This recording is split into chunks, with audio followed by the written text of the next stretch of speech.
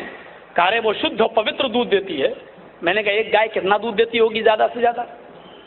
بولا 7 کلو 8 کلو. میں نے کہا 8 کلو دودھ دیتی ہے تو وہ ماں ہے. میرے گھر میں ایک بھینس بندھی ہوئی ہے, وہ 16 کلو دودھ دیتی ہے, آپ اس کو رانی کیوں نہیں کہتے ہیں؟ 8 کلو دودھ دینے والی اگر ماں ہے تو دگنا دودھ دے رہی ہے, تو اماں کی اماں ہوئی کہ نہیں, نانی ہوئی. آپ اس کو نانی کہنا شروع کر دیجیے, ہمیں ماں کہنے میں کوئی اعتراض نہیں. بکری اور بھیڑ آدھا کلو 1 کلو دودھ دیتی ہیں, آپ اس کو بہن بیٹی کا بھی درجہ نہیں دیتے. میں نے کہا یار آپ اس کو کچھ پہناتے بھی نہیں ہے, بیچاری ایسی پھرتی رہتی ہو, ماں بھی کہتے ہو. کبھی ادھر منہ مارا, کبھی ادھر. بولا ارے باپ تم جاؤ یار. اس سے کہتا فلمی دنیا کے ڈائریکٹ آدمی سے, ارے بھائی لے جاؤ ٹھیک ہے, ان کی بات سمجھ میں تو آ رہی ہے لیکن ہمیں راجنیتی کرنا ہے. تو میرے بھائیوں جہاں بھی جاؤ, آپ کو میں ایک دعوت کا میں پیغام دینا چاہتا ہوں. آپ کے جتنے بھی دوست ہوں اگر غیر مسلم ہیں تو آپ کی ذمہ داری ہے کہ آپ ان کو اسلام کی دعوت دیں. یہ آپ کے اوپر یہ فرض ہے, فرض. آپ بچ نہیں سکتے اس سے, یہ آپ کی ذمہ داری ہے. بلغوا انی ولو آیا, میری طرف سے ایک آیت کا بھی علم اگر تمہیں ہے تو اس کو دوسروں تک پہنچا دو. آپ بچ نہیں پائیں گے, بچ نہیں سکتے. کاسر و بھگ جو متو ہم سب کچھ کھائے. یہ سوال ہوتا رہتا ہے بار بار, ہم سے بھی آپ سے بھی ہوتا ہوگا کہ آپ اس کو کیوں نہیں کھاتے. ایک بار تو ٹرین میں مل گئے ہمیں بیچارے مہاشے جی, 2 آدمی اور بیٹھے ہوئے تھے, وہ دونوں لمبی داڑھی والے تھے بیچارے. ان کو وہ لوگ مولوی سمجھ رہے تھے, ہم کو لڑکا سمجھ رہے تھے. ان سے وہ بیچارہ مہاشے پوچھ رہا تھا کہ ایک بار بتاؤ کہ آپ کے یہاں جانور کو جب ذبح کیا جاتا ہے تو بسم اللہ کیوں پڑھا جاتا ہے؟ تو اس نے کہا بسم اللہ اس لیے پڑھا جاتا ہے کہ بھئی اللہ کا کلمہ ہے, بسم اللہ اللہ اوپر اللہ کا نام دیا جاتا ہے, اس لیے وہ حلال ہو جاتا ہے. پنڈت بہت ہوشیار تھا, اس پنڈت نے ایک اور سوال ٹھونک ڈالا ان دونوں مولویوں سے کہ یہ بتائیے کہ اگر جانور پر بسم اللہ نہ پڑھا جائے اور ایسے ہی کاٹ دیا جائے تو وہ جانور حرام ہے یا حلال؟ یہ دونوں مولوی بولے ایسا بغیر بسم اللہ کے کیسے کاٹ دیں گے, بغیر بسم اللہ کے ذبح کر دیں گے تو وہ حرام ہے, نہیں کھا سکتے ان کا گوشت. کہا کہ بات تو صحیح ہے. تو اس کا مطلب یہ ہوا کہ زندہ بکرا زندہ بھینس کیا ہے؟ اب مولانا بولے دونوں حلال ہے. کہ جب حلال ہے تو پھر بسم اللہ پڑھنے کی ضرورت کیا ہے؟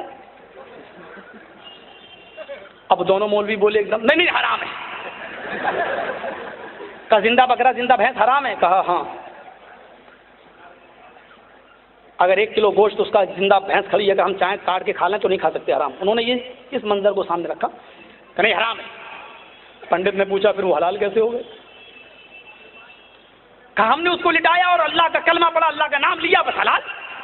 کہا اچھا حرام جانور تھے, بسم اللہ پڑھی, اللہ کا نام لیا تو وہ حرام جانور حلال ہو گئے؟ کہا ہاں, اللہ کے کلمے میں بڑی طاقت ہے. کہا کہ اگر ہر بسم اللہ سے حرام جانور حلال ہو جاتا ہے تو گدھے اور کتے پر, اور انہوں نے جانور کا لفظ استعمال کیا سور, ہم لوگ خنزیر بولتے ہیں لیکن اس نے سور کہا, سور, اگر اس پر بھی ہم بسم اللہ اللہ اکبر پڑھیں تو یہ جانور بھی تو حرام ہے, کیا یہ بھی حلال ہو جائیں گے؟ اب مولوی صاحب کا دماغ ٹھنکا, یہ کیسے حرام حلال ہو جائیں گے؟ کہا جیسے یہ بکرا اور بھینس حلال ہو گئے. نہیں یہ حلال نہیں ہو سکتے. کہا کیوں نہیں ہو سکتے؟ وہ بحث کرنے لگے. میں نے کہا پنڈت جی اجازت ہے میں کچھ بولوں؟ ہاں کوئی بھی بتا سکتا ہے. میں نے کہا فیملی کے ساتھ جا رہے ہیں کہ یہ آپ کی بیوی ہیں؟ بولے ہاں. ہم نے کہا پنڈت جی برا مت مانیے گا, مجھے ایسا لگتا ہے جیسے آپ بھگا کے لائے ہوں. کیا بات کر رہا؟ میں نے کہا بس یہی میں سننا چاہتا تھا, مجھے آپ, میں پنڈتوں کے بھگا کے لاؤں گا؟ میں نے کہا نہیں بھگا کے نہیں لائے ہوں گے, لیکن مجھے شک ہوا. بولے نہیں باقاعدہ منتر پڑے گئے. ہم نے کہا ان کی ساڑی آپ کی دھوتی باندھی گئی ہوگی, اگنی کو ساکشی مان کر پھیرے لگائے گئے ہوں گے, اوم بھو بھربھو سواہا اوم کرو کرو سواہا اوم دیوست سواہا اوم منگلم سواہا منتر پڑے گئے ہوں گے. اب میرا منہ دیکھتا ہے, کہنے لگا ہاں. ہم نے کہا یہ بتائیے اس منتر سے پہلے آپ کی پتنی آپ کے اوپر حلال تھی یا حرام, شدھ تھی یا اشدھ, کیا تھی, جائز تھی کہ ناجائز؟ بولا نہیں حرام تھی. ہم نے کہا پھر حلال کیسے ہو گئی؟ ایک حرام عورت حلال کیسے ہو گئی؟ کہنے لگا ارے بھائی منتر پڑھے گئے. اور حلال ہو گئی۔ میں نے کہا کیا منتر سے حرام عورت حلال ہو جاتی ہے؟ بولا ہاں، منتر میں بڑی طاقت ہے اور ان منتروں سے حلال ہوتی ہے۔ ہم نے کہا اگر یہی منتر تم اپنی ماں بہن بیٹی پہ پڑھو تو وہ حلال ہو جائے گی؟ کہتا رام رام رام کیا بات کر رہے ہو؟ میں نے کہا بھائی منتر پڑھ رہے ہیں، منتر میں تو بڑی طاقت ہے، حلال ہو جانا چاہیے۔ نہیں ہو سکتی ہے، وہ حرام ہی رہے گی۔ میں نے کہا اچھا چلو 1000 مرتبہ منتر پڑھ لیتے ہیں، تو بولا 1 کروڑ بار بھی پڑھو گے تب بھی حرام رہے گی، ماں بہن بیٹی حرام رہے گی، 1 کروڑ بار بھی منتر پڑھو گے تو وہ حلال نہیں ہوگی۔ میں نے کہا کیوں؟ کہا پرماتما کا یہی آرڈر ہے۔ ہم نے کہا بسم اللہ اللہ اکبر سے وہی جانور حلال ہوں گے جو حلال ہونے کے لائق ہیں اور جن کو پرماتما نے حلال قرار دیا ہے۔ جیسے منتر سے ہر عورت حلال نہیں ہو سکتی، ایسے ہی منتر سے بسم اللہ سے ہر جانور حلال نہیں ہو سکتا۔ بسم اللہ سے وہی جانور حلال ہوں گے جو اللہ نے حلال ہونے کا حکم دیا ہے۔ منتر سے جیسے آپ کے یہاں وہی عورتیں حلال ہوتی ہیں جو حلال ہونے کے لائق ہیں۔ ماں بہن بیٹی پر 1 کروڑ مرتبہ بھی منتر پڑھو گے تو حرام ہی رہے گی، حلال نہیں ہوگی، اس لیے کہ پرماتما کا ہی آرڈر ہے۔ ایسی گدھے کتے اور سور پر ہم 1 کروڑ مرتبہ بھی بسم اللہ اللہ اکبر پڑھیں گے تو وہ حرام ہی رہیں گے، کیونکہ اللہ کا یہی حکم ہے۔ اب تو چپ، راستے بھر پوڑی اور سبزی کھلاتا ہوا بیچارہ، جب تک اٹاوا نہیں آ گیا ہمارا اسٹیشن۔ ان لوگوں میں عزت بہت کرتے ہیں، ہمارے مسلمانوں میں تو ٹانگ پکڑ کے کھینچ لیں گے، کون سا مولوی۔ ہندو بھائیوں میں اگر یہ پتہ چل جائے یہ لوگ ہمارے دھرم کے بڑے گیانی ہیں تو وہ لوگ بھگوان کی طرف پوجنا شروع کر دیتے ہیں، ارے لیجیے صاحب، اور بیچارہ اس کی فیملی ہمیں اٹاوا تک عزت کے ساتھ، اور تمام ہندو بھائیوں نے عزت کے ساتھ بہت سی باتیں پوچھنا شروع کر دی۔ میرے بھائیوں، میں یہ بتانا چاہتا ہوں آپ کو کہ آپ کے اوپر بھی فریضہ ہے کہ آپ دعوت دیں، تبلیغ کریں، اور ڈاکٹر ذاکر نائک کا وہ جو مناظرہ ہوا ہے گوشت کے اوپر وہ بھی آپ سنیں ہیں، اور وہ دیکھیں کہ انہوں نے ایک جینی آدمی سے کس طریقے سے مناظرہ کیا اور اس مناظرے میں وہ جیتے اور ان کو کامیابی ملی۔ اللہ تعالیٰ اس انسان کو دن دونی رات چوگنی ترقی عطا فرمائے اور اس کی دعوت کو قبول فرمائے۔ میرے پیارے ساتھیوں، یہی اصل دین ہے اور یہی اصل دعوت ہے۔ اب میں پھر آتا ہوں کہ صحابہ کرام کو منتر میں نے کچھ زیادہ ہی پڑھ دیا آپ کے درمیان۔ میرے بھائیو، پھر ہم حب رسول کے اسی موضوع پر آنا چاہتے ہیں کہ ہماری رسول سے محبت کیسی ہونی چاہیے۔ ذرا حضرت جلیبیب کی طرف دیکھو، ذرا اس عورت کی طرف دیکھو۔ میں ایک اور واقعہ سناؤں آپ کو۔ حضرت امام احمد نے اس واقعے کو اپنی مسند احمد کے اندر نقل کیا ہے اور علامہ البانی نے اس واقعے کو حسن قرار دیا ہے کہ ایک یہودیہ عورت اللہ کے نبی کی بیوی حضرت عائشہ کے پاس آتی ہے۔ یہودیہ آتی تھیں، ایک یہودیہ عورت آئی اور دیکھیے مذاق میں کہنے لگی، مسلمانوں غور سے سننا، میں کوئی مسئلہ کی بات چھیڑنے نہیں آیا ہوں، ہم بہت لڑ چکے ہیں، آمین، رفع الیدین، تراویح، طلاق کے مسئلے پر ہم بہت لڑ چکے ہیں، اب یہ لڑائی بند کرو۔ الگ الگ دیوی دیوتاؤں کو خدا ماننے والے آج ایک پلیٹ فارم پہ آ چکے ہیں۔ 33 کروڑ دیوی دیوتاؤں کو، کوئی رام کا پجاری، کوئی شنکر کا، کوئی مہاویر کا، کوئی کسی کا، آج یہ سب لوگ مسلمانوں کو تباہ و برباد کرنے کے لیے ایک پلیٹ فارم پہ قائم ہو چکے ہیں۔ ہم ایک اللہ کو ماننے والے، ایک نبی کو ماننے والے، ایک قرآن کے ماننے والے، ایک قبلے کی طرف منہ کر کے نماز پڑھنے والے آپس میں، ہم خود آپس میں لڑ رہے ہیں۔ آج دوسروں کو جو موقع مل رہا ہے صرف اسی بات پر مل رہا ہے ہمارا مذاق۔ آج جو دوسرے ملکوں میں ہو رہا ہے وہ یہی ہے، ڈو اینڈ ڈیوائڈ، ان کو آپس میں لڑاؤ، ان کو آپس میں مارو۔ شیعہ اور سنیوں کا جھگڑا کھڑا کر دیا گیا، عراق کو تباہ و برباد کر دیا گیا، افغانستان کو تباہ و برباد کیا گیا، اب ایران کی طرف بھی نظریں اٹھائی جا رہی ہیں، پاکستان کو پہ بھی یہی معاملہ چھوڑ دیا گیا، خود دور رہو، ان کو آپس میں لڑاؤ، اور یہی پالیسی یہاں پر بھی اپنائی جا رہی ہے۔ ہمارے ساتھیوں نے ہمیں نام لینے سے منع کر دیا ہے میرے دوستوں، ورنہ مجھے نام لینے میں کوئی حرج نہیں تھا، لیکن میرے بھائیوں مجھے آپ کی پریشانی اپنی پریشانی نظر آتی ہے۔ میں مقدمے میرے اوپر 50 چل چکے ہیں، مجھے کوئی فکر نہیں ہوتی ہے، لیکن ہم آپ کو پریشانی میں نہیں ڈالنا چاہتے ہیں۔ ہم چاہتے ہیں کہ ہم آپ سب مل جائیں، متفق ہوں۔ آپ کو معلوم ہے عیسائیوں کی کتاب میں صرف اتنا لکھا ہے کہ مریم نے عیسیٰ کو بغیر شوہر کے پیدا کیا، بس اتنا لکھا ہے۔ یہودیوں نے عیسائیوں پر الزام لگا دیا ہے کہ عیسیٰ کی ماں مریم زناکار تھی، نعوذ باللہ۔ آج بھی یہودی عیسیٰ کو زنا کی اولاد مانتے ہیں اور مریم کو ناپاک مانتے ہیں، اور آج تک عیسائی لوگ اپنی کتابوں میں یہ دکھا نہیں سکے یہودیوں کو کہ عیسیٰ کی ماں مریم پاک دامن ہے۔ قرآن نازل ہوا، محمد رسول اللہ پہ اترا، ہمیں قرآن نے بتایا عیسیٰ کی ماں مریم پاک دامن ہے، عیسیٰ کو اللہ نے بغیر باپ کے پیدا کیا ہے۔ ہم نے عیسائیوں سے کہا قرآن کی شہادت ہے عیسیٰ کی ماں مریم پاک دامن ہے۔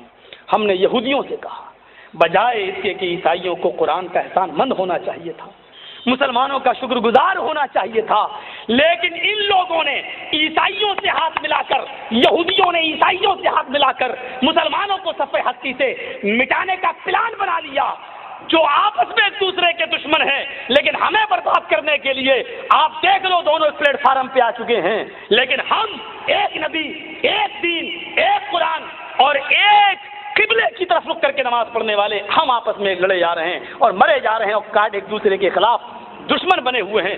اللہ سے دعا کرو کہ الہ العالمین کتاب اور سنت کی بنیاد پر، یہ شرط ہم ضرور لگائیں گے، کتاب اور سنت کی بنیاد پر، قرآن و حدیث کی بنیاد پر ہم سب کو اتفاق اور اتحاد کے ایک پلیٹ فارم پر قائم ہونے کی توفیق عطا فرمائے۔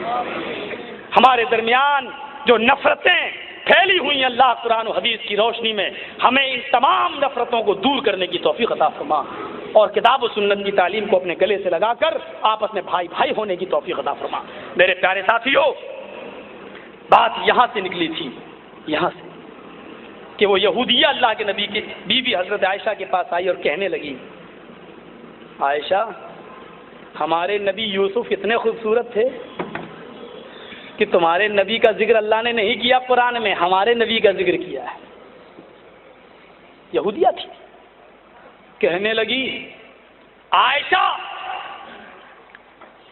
یوسف اتنے حسین تھے، اتنے جمیل تھے کہ تمہارا قرآن کہہ رہا ہے کہ جب بادشاہ مصر کی بیوی نے سب عورتوں کے ہاتھوں میں پھل دے دیے اور چھریاں دے دی اور یوسف سے کہا کہ نکل جاؤ ان کے درمیان سے، اور جب ہمارے نبی یوسف مصر کی عورتوں کے سامنے سے نکلے تو عورتوں نے یوسف کو دیکھا تو بجائے پھل کاٹنے کے اپنی انگلیاں کاٹ ڈالی اور کہا کہ ماں ھذا بشرا، یہ کوئی انسان نہیں ہو سکتا، یہ تو فرشتہ لگ رہا ہے۔ عائشہ تمہارا قرآن ہے، تمہارے نبی کی خوبصورتی کا ذکر قرآن میں نہیں ہے، ہمارے نبی کا خوبصورتی کا ذکر ہے۔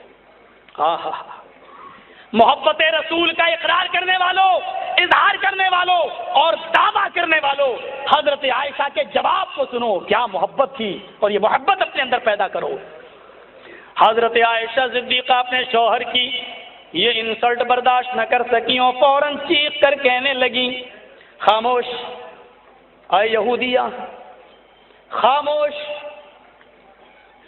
تو نہیں جانتی مصر کی عورتوں نے یوسف کو دیکھا، ارے اچھا ہوا۔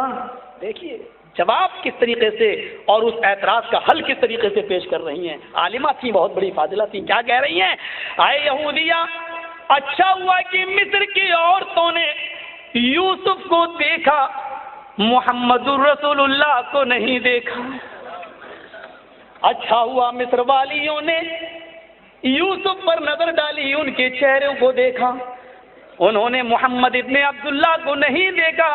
یہودیہ نے تعجب سے کہا اے عائشہ اگر وہ محمد کو دیکھ لیتی مصر والیاں تو کیا ہوتا؟ حضرت عائشہ کہتی ہیں کہ مصر کی عورتوں نے یوسف کو دیکھا تو اپنے ہاتھوں کی انگلیاں کاٹ ڈالی۔ اگر مصر کی عورتوں نے میرے نبی جناب محمد رسول اللہ کو دیکھا ہوتا تو انگلیاں نہیں کاٹی ہوتی۔ لو رائنا جمال حبیبی لقطعن قلوبہن، اگر انہوں نے میرے نبی کو دیکھا ہوتا، میرے حبیب کے جمال کو دیکھا ہوتا، میرے نبی کی خوبصورتی کو دیکھا ہوتا تو اپنی انگلیوں پہ چھریاں نہ چلاتی بلکہ اپنے دلوں کو کاٹ ڈالتی، اپنے دلوں کو ٹکڑے ٹکڑے کر لیتی۔ یہودیہ سناٹے میں ہے۔ عائشہ صدیقہ ایک اور جواب دینے لگی اے یہودیہ مصر کی عورتوں نے یوسف کو دیکھا تو انہوں نے اپنے ہاتھوں کی انگلیوں کو کاٹا۔ ٹکڑے ٹکڑے کیا، کئی جگہ سے کاٹا، لیکن عرب کی عورتوں نے جب جناب محمد رسول اللہ کو دیکھا تو انہوں نے اپنی انگلیاں نہیں کاٹی، بلکہ اپنا بیٹا میدان جنگ میں اپنا بھائی میدان جنگ میں کٹوا دیا، اپنا شوہر بھی میدان جنگ میں شہید کروا دیا۔ دین آریہ کے اس واقعے کو دیکھو اور انصاری خاتون کے واقعے کو دیکھو، جس کا بیٹا بھی میدان جنگ میں، جنگ غزوہ احد میں، جس کا بھائی بھی میدان جنگ میں، جس کا باپ بھی میدان جنگ میں، اور جس کا شوہر بھی میدان جنگ میں، اور خود ایک جنگل میں، ایک صحرا میں اپنا سر رکھی ہوئی ہے زمین کے اوپر، سجدے میں گری ہوئی ہے اور دعا کر رہی ہے کہ رب العالمین اس جنگ میں محمد رسول اللہ کو فتح نصیب فرما، اس جنگ میں نبی اکرم کو کامیابی عطا فرما۔ اتنے میں ایک نوجوان گھوڑا دوڑائے ہوئے آتا ہے، کہنے لگتا ہے، دیناریہ سجدے سے سر اٹھا، وہ سجدے سے سر اٹھاتی ہے، نوجوان نے سر نیچے کر لیا، کہنے لگی محمد کا سپاہی سر جھکا کے نہیں، سر اٹھا کے گفتگو کرتا ہے۔ نظریں ملا، اس نے نظریں ملائی، کہا بتا میدان جنگ کا کیا حال ہے؟ کہنے لگا ماں جنگ تو ٹھیک ہو رہی ہے، لیکن میدان جنگ میں تیرا بھائی شہید کر دیا گیا۔ کلیجے پہ چوٹ لگی، نظر آسمان پہ ڈالی، پھر اس نے زمین پر دیکھا اور نوجوان سے کہا کہ مجھے میرے بھائی کے بارے میں مت بتا، اور نہ میں نے اس کے بارے میں پوچھا ہے، مجھے